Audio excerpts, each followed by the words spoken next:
नमस्कार. BBC Kaij live संवादमध्ये आपल्या सर्वांचं स्वागत. निश्चितच महाराष्ट्रात सध्या एकच चर्चा सुरू आहे आणि ती म्हणजे मराठा आरक्षण आंदोलनासंदर्भात मनोज जरांगे पाटील आणि माननीय छगन भुजबळ यांच्यातील वादग्रस्त विधाने. सर्वप्रथम आपण पाहूया की या दोघांच्या विधानामध्ये नेमका कोण बरोबर आणि कोण चूक हे समीक्षा कदाचित समाज करेल, सर्वजण करतायत. जरी दोन्ही बाजूचे लोक आपापल्या बाजूचं समर्थन करत असले, मनोज जरांगे पाटील यांचं समर्थन मराठा समाज किंवा तत्सम जे काही समर्थक आहेत इतरही समाजातले ते करत असतील, तर माननीय छगन भुजबळ यांचंही समर्थन काही त्यांच्या समाजातले काही लोक करत असतील. पण माझ्या माहितीप्रमाणे याच्या चूक आहे आणि बरोबर ते बरोबर आहे. याचा जर विचार केला तर दोन्ही बाजूची आपण थोडी समीक्षा करूया. पहिली गोष्ट, मनोज जरांगे पाटील यांचं आंदोलन मराठा समाजाला आरक्षण मिळावं यासाठी सुरू आहे. आता हे आरक्षण सुरू असताना निश्चितच हे आरक्षण ओबीसीतून द्यावं हा जो त्यांचा मुद्दा आहे तो निश्चित ओबीसी समाजाला अस्वस्थता वाटणारा आहे, हे खरं आहे. परंतु हे खरं असलं तरीही हा देश या संविधानावर चालतो, हा देश घटनेवर चालतो. याच्यावर सगळ्यांचा विश्वास असला पाहिजे. ज्यांचा विश्वास नाही ते वाद करू शकतील, मग ते माननीय मनोज जरांगे पाटील असतील किंवा माननीय छगन भुजबळ असतील. या दोघांपैकी ज्यांचा विश्वास नाही आहे ते अधिक कदाचित वाद घालू शकतील. माझं म्हणणं एक आहे, मी आत्ता सांगितलं की हे आरक्षण जर ओबीसीतून पाहिजे आहे याच्यासाठी काय दाखला, काय पुरावा हा द्यावा लागेल, तरच त्यातून ते आरक्षण मिळेल. तर दुसऱ्या बाजूला हे आरक्षण जर देताच येत नसेल असं कोणाचं म्हणणं असेल तर त्यांनी ओरडण्याची गरज तरी काय आहे. माननीय छगन भुजबळ साहेब हे महाराष्ट्राचे मंत्री आहेत. खरोखरच त्यांनी या आंदोलनाच्या रूपातून आणि या वादग्रस्त विधानाच्या रूपातून सध्या पुढे येणं गरजेचं होतं का? तर आमच्यासारख्या समीक्षकाला उत्तर मिळतं अजिबात नाही. का? केवळ कुठली बाजू म्हणून नाही, यासाठी नाही आहे त्यांची गरज, कारण मनोज जरांगे पाटील यांचं आंदोलन हे शांततामय मार्गाने सुरू आहे आणि त्यांनी आत्तापर्यंत सगळा मीडिया किंवा सगळे लोक साक्षीदार आहेत, त्यांनी शांततेनं आंदोलन करण्याचं आपल्या आंदोलकांना अगदी सतत हे आव्हान केलेलं आहे. मात्र तरीही शेवटी समाज आहे. सगळ्या समाजामध्ये 1, 2, 3% युवक किंवा नागरिक असे असू शकतात जे आपल्या मनानं काही कृती करतात आणि त्याचा परिणाम कदाचित वेगळा होऊ शकतो. आता एक बाजू आपण घेऊया की जर या आंदोलनामध्ये जर ओबीसीतून आरक्षण मिळेल का, तर जर नीट पाहूया आपण, जर कुणबी हा ओबीसी आहे या देशानं या संविधानानं मान्य केलं असेल आणि तशा नोंदी सापडल्यामुळं जर एखादा समाज त्या समूहातलं आरक्षण मागत असेल तर मला वाटतं कुठलाही घटनातज्ञ याला नाकारू शकणार नाही, या देशाचं न्यायालय बी नाकारू शकणार नाही. जर का नीट मी बोलतो त्या गोष्टीची समीक्षा नीट करावी सर्वांनी. जर या घटनेनं कुणबी या जाती समूहाला जर तसं आरक्षण दिलेलं असेल आणि त्याच समूहातील लोक आणखीन कुठंतरी राहिलेले नोंदीच्या आधारे सापडणार असतील तर मला वाटतं हे आरक्षण कोणीही टाळू शकणार नाही. आता विषय राहतो याच्यात किती लोकांनी जायचं, त्याच्यातल्या लोकांना, पहिल्या लोकांना काही अडथळा होतो का, हा या देशाच्या सरकारनं बघण्याचा विषय आहे आणि त्या सर्वच जाती समूहानं विचार करून.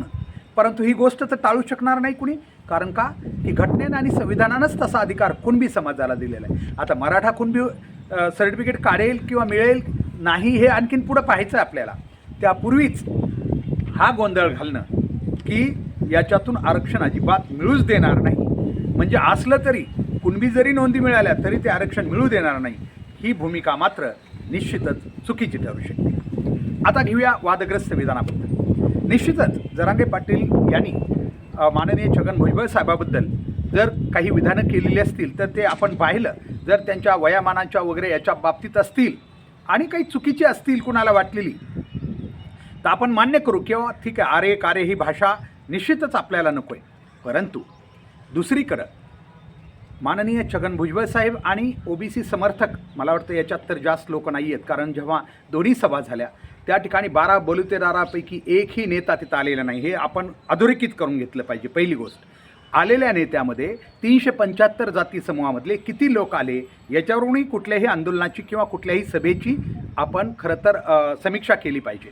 कारण एवढ्या मोठ्या जर आपण 53% म्हणत असाल, केवळ तुम्ही जर मराठा समाजाला केवळ 10 ते 15% वगैरे म्हणत असाल, त्या समाजाच्या केवळ 5 ते 10% असलेल्या समाजाच्या 10% लोक बाहेर पडल्यानंतर जर संपूर्ण रस्ते जाम होत असतील आणि ती अवस्था बघितली, ती ज्याची त्यांनी समजून घ्यावी काय झालं होतं त्या दिवशी.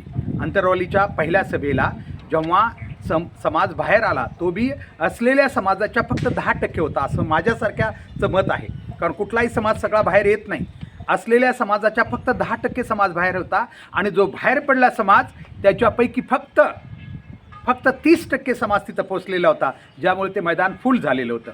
आणि बाकी 70% समाज तर रस्त्यावरच होता, ज्याचा परिणाम शासनाला, प्रशासनाला, सगळ्याला समाजाला भोगावा लागला होता. 2 दिवस ट्रॅफिक जाम होती. हा झाला एक भाग. हा मी का सांगतो, कुठल्या एक आंदोलनाची बाजू घेऊन नाही, तर त्या आंदोलनाला, त्या सभेला किती समर्थन आहे.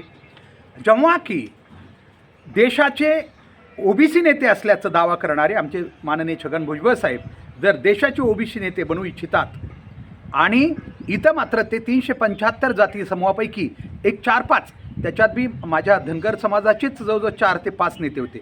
आता हे धनगर समाजाचे नेते का सभेला येतात हा बी खरं तर एक प्रश्न आहे. का? कारण धनगर समाजाचं आरक्षण सुरू आहे. त्या आरक्षणाबद्दल तर ते काहीच बोलायला तयार नाहीत, त्यांची भूमिकाही स्पष्ट करायला तयार नाहीत. कारण धनगर समाज हा ओबीसीतून एसटीमध्ये जायचं आहे त्यांना, आणि हे मात्र ओबीसी च्या प्लॅटफॉर्मवर येऊन आपलं राजकीय पुनर्जीवन करण्याचा प्रयत्न करत आहेत. राजकीय ज्याला आपण नूतनीकरण म्हणूया किंवा राजकारणात भक्कम होण्याचा प्रयत्न हे काही नेते करत आहेत. त्याच नेत्यांची भाषा ही अतिशय स्फोटक होती आणि म्हणूनच ओबीसी आणि मराठा समाजामध्ये जी दुही निर्माण होण्याची शक्यता निर्माण झालेली आहे. खरं तर ओबीसी समाजातील खूप मोठे नेते आहेत. पंकजाताई मुंडे आहेत, त्यानंतर खूप मोठे नेते आहेत, धनंजय मुंडे आहेत, सुनील तटकरे आहेत. हे का येऊ शकले नाहीत? एकट्या भुजबळ साहेबांनाच राष्ट्रवादीने कशी काय परवानगी दिली आहे? तर ही राष्ट्रवादीने परवानगी दिल्याचं आपल्याला वाटत नाही आहे. याच्या आडून कुठल्या इतर पक्षानं, जे सत्ताधारी पक्षातले आहेत अगदी केंद्रात आणि इथं, त्यांनी काही ऑफर दिली का की तुम्ही असं करा, जा राष्ट्रवादीच्या विरोधात जाऊन असं करा, म्हणजे तुम्हाला आम्ही काहीतरी बक्षीस देऊ, असं काही आहे का? कारण तसं असण्याची शक्यता दाट वाटते. कारण भुजबळ साहेबांची भाषा ही त्याच दिशेने वाटचाल करणारी आहे.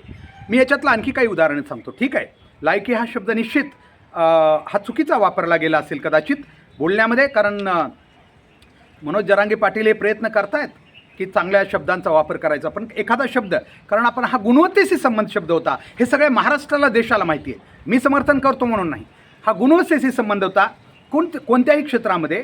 किंवा ठीक आहे, एखादा जर 70% गुण घेतलेत किंवा 90% गुण घेतलेला आणि त्याच्यापैकी कमी असलेल्या त्या बाबतीत वापरले, तो शब्दही वापरावा असं आमचं म्हणणं नाही.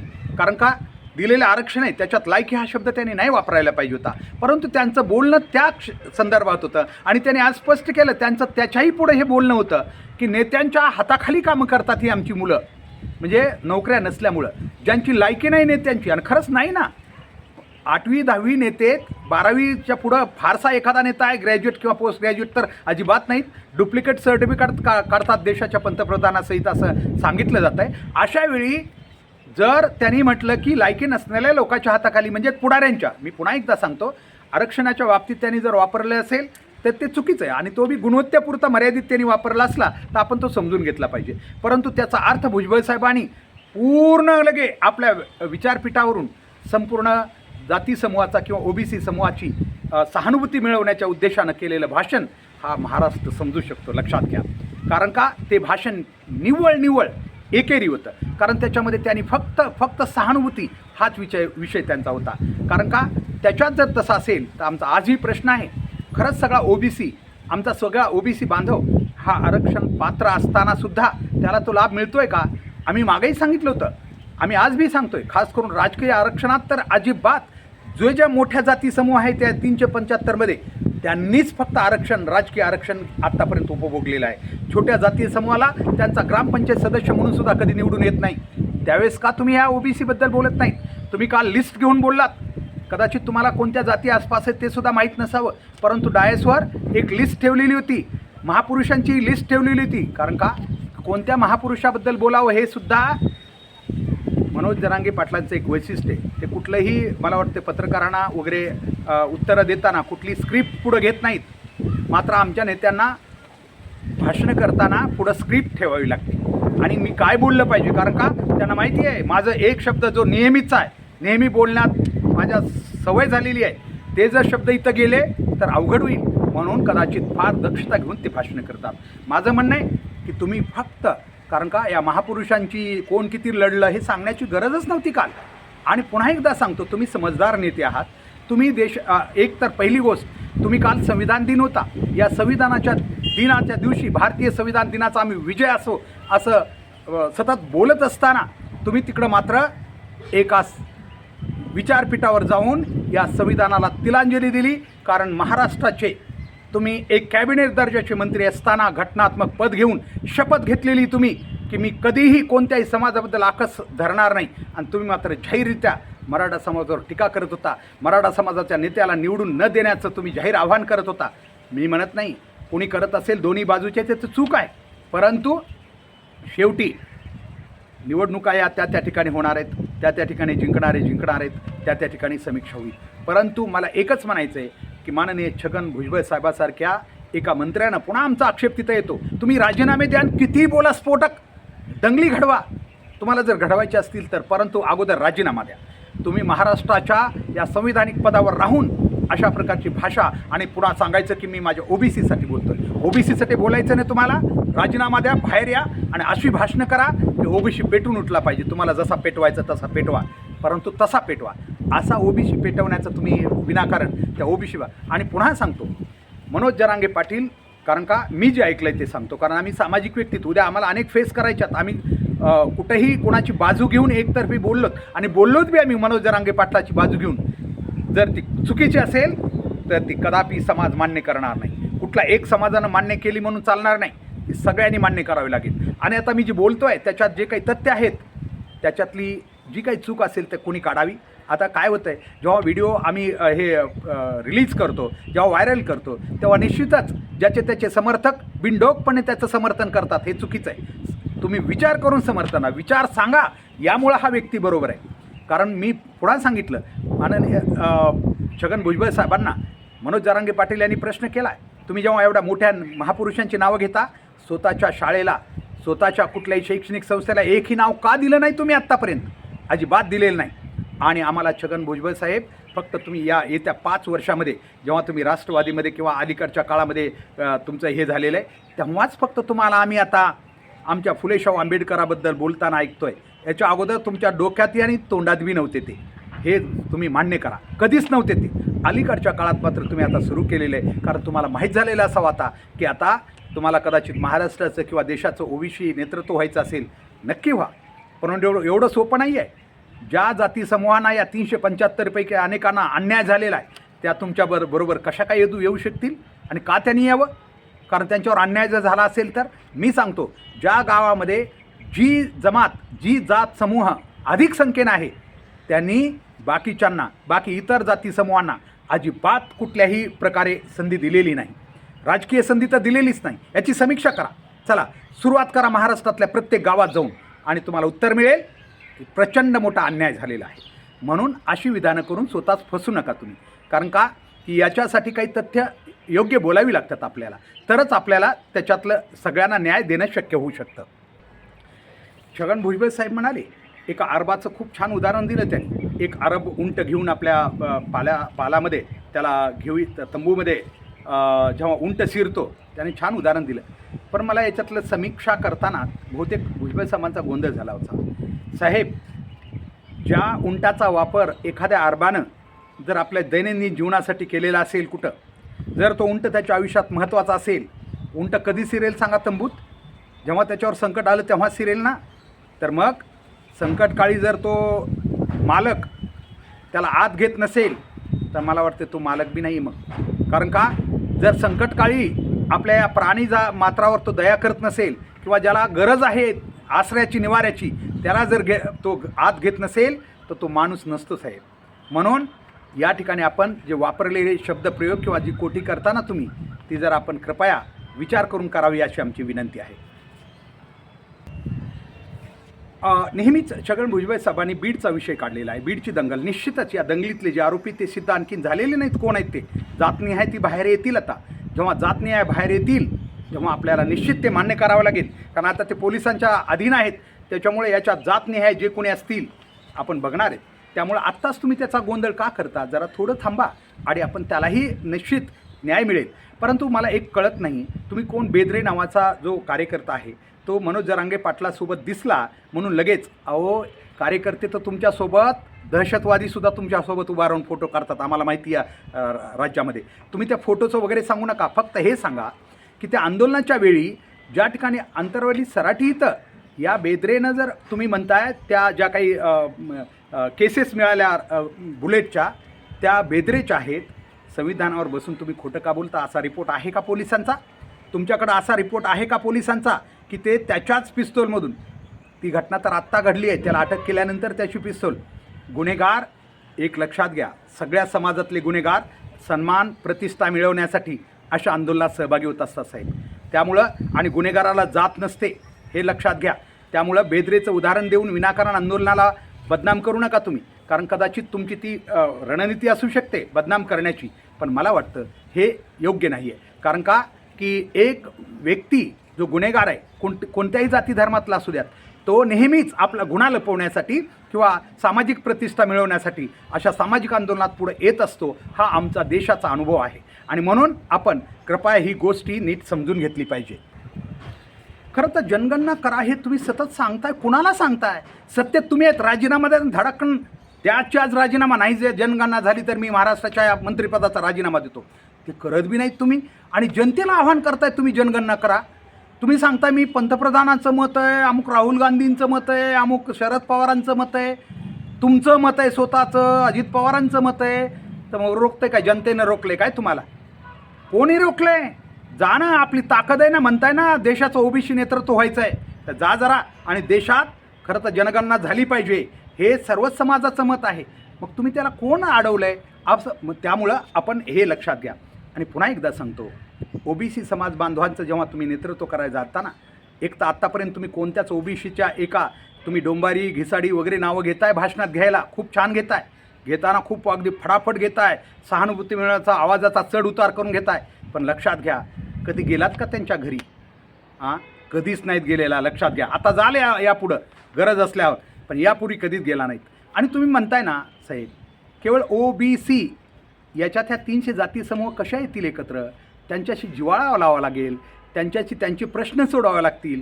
एकही प्रश्न न सोडवता फक्त भाषणातून प्रश्न उहापोह केल्यानं त्यांचे प्रश्न सुटणार नाहीत. ऑन ग्राउंड प्रत्यक्ष सुटले पाहिजेत. आणि कुठलाही जाती समूह हा एक तेव्हा होतो, कुठला असू द्यात, जेव्हा त्याच्यात बाकीही रिलेशन बनतात. तुम्ही डायरेक्ट तुम्ही रिलेशन करायला तयार नाहीत. आहे का तयारी तुमची सर्व खालच्या ओबीसीतील सर्व बांधवांशी रोटी बेटी व्यवहार करायचा? रोटी तर आपल्या सगळ्यांचा आहे, बेटी व्यवहार करायचा आहे का तयारी तुमची? अजिबात नाही, कोणाचीच नाही, मराठ्यांची बी नाही, तुमची बी नाही. मग कशाला उगाच सांगताय ओबीसी? मग फक्त मला माझ्या राजकारणापुरताच जर ओबीसी लागत असेल तर हे कितपत योग्य आहे? म्हणून हा समाज खूप चांगला पुढे चाललेला आहे. कृपया तुम्ही म्हणाल की आज फक्त माननीय छगन भुजबळ साहेबांवर का असं?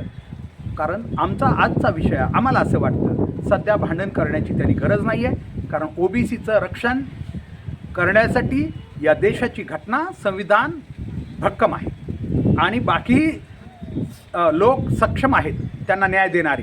कारण सगळेच जातीवादी नाही आहेत, खूप चांगले लोक आहेत. त्याच्यामुळे त्याची चिंता तुम्ही करू नका. त्यामुळं जेव्हा आरक्षण मिळायचं असेल, समजा या जर कुणबी वगैरे नोंदीवर जे काय चाललं आहे त्याच्यावर मिळणार असेल आणि घटना ती म्हणत असेल हे दिलं पाहिजे, तर त्याला कोणी रोखू शकत नाही. आणि जर घटना म्हणत असेल ते मिळणार नाही तर ते कोणी देऊ बी शकणार नाही. तेव्हा तुम्ही थोडा विश्वास ठेवा या देशाच्या कायद्यावर. तुम्ही सांगता त्या बेदरेला पोलीस कोठडी का दिली नाही? हे काय जनतेच्या हातात आहे का? हे मराठा समाजाच्या हातात आहे का? आमदार खासदारांच्या हातात आहे का? मग आम्हाला वाटतं तसंच तो देश बी आत्ता शिवसेनेला आणि शरद पवार राष्ट्रवादी गटाला न्याय मिळायची देश प्रतीक्षा करतोय. तिथंच तसंच म्हणायचं का की निवडणूक आयोगानं असं केलं म्हणून? इथं का तुम्ही म्हणत नाहीत भेदभाव होतोय म्हणून? तुम्ही इथं मात्र म्हणणार की पोलीस कोठडी का दिली नाही? म्हणजे तुम्ही न्यायव्यवस्थेत सुद्धा अगदी घटनात्मक संविधानाच्या दिनादिवशी न्यायव्यवस्थेवर सुद्धा पण प्रश्न निर्माण केलेला आहे. या संविधानावर प्रश्न निर्माण केला आहे तुम्ही. आणि तुम्ही कसले संविधानाचे समर्थक? अजिबात तुम्ही संविधानाचे समर्थक होऊ शकत नाहीत. आम्ही पुन्हा सांगतो, सर्व माननीय भुजबळ साहेब असतील किंवा त्यांचे सर्व समर्थक असतील, मित्रांनो वाद घालू नका. कारण हे मान्य करा, इथं जरी आम्ही एकमेकाच्या ज्याला तोडीस तोड बोलायचा प्रयत्न करत असलो तरी प्रत्यक्ष जीवनामध्ये प्रत्येक ओबीसी मित्राचा मित्र म्हणून इतर समाजातील अनेक आहेत. लक्षात घ्या, जेवढे त्यांच्या स्वतःच्या जातीतील, भावकीतील किंवा याच्यापेक्षा जास्त लोक हे त्यांचे इतर जाती धर्मातले आहेत. म्हणून याला अधिक महत्त्व देऊ नका. जरा शांत राहा. जरांगे पाटील यांचं आंदोलन शांततेत सुरू आहे, ते आपण पाहूयात. ते जर चुकीचं असेल तर ते कायद्याच्या कसोटीवर टिकणार नाही. ते जर योग्य असेल तर कायदा त्यांना न्याय देईल. बाकीच्यांनी उगाच गोंधळ घालून उपयोग काय? म्हणून आपण कृपया विनंती आहे की शब्दाला शब्द लावून अरे तुरे अहो मग छगन भुजबळ साहेब, आमचंही मत आहे, ज्या मराठा समाजानं आज तरी जे आहे ते आहे सूर्यप्रकाश इतकं स्पष्ट, ज्या मनोज जरांगे पाटलाला मराठा समाजाने एक श्रद्धा आणि विश्वास टाकलेला आहे, तो आज मनोज जरांगे पाटील नाही, तो एक समाज बनलेला आहे. अशावेळी तुम्ही जर त्याला आरेकारीची भाषा बोलली तर ती समाजाला बोलल्यासारखी वाटते. समाजाला हे लक्षात घ्या. तुम्ही मग बोलताय जरांगे पाटलांना, परंतु ती संपूर्ण समाजाला बोलल्याचं या ठिकाणी लोकांना वाटतंय. त्याच्यामुळे समाज खवळतोय. त्याच्यामुळे मराठा समाजातील चांगले लोकसुद्धा तुमच्याबद्दल कदाचित वेगळा विचार करू शकतात. कारण आजपर्यंत तुमच्याबद्दल चांगला विचार समाजात आहे. तुम्ही आजही इथून पुढं काही सामंजस्याच्या भूमिकेनं वागावं अशी आमची अपेक्षा आहे.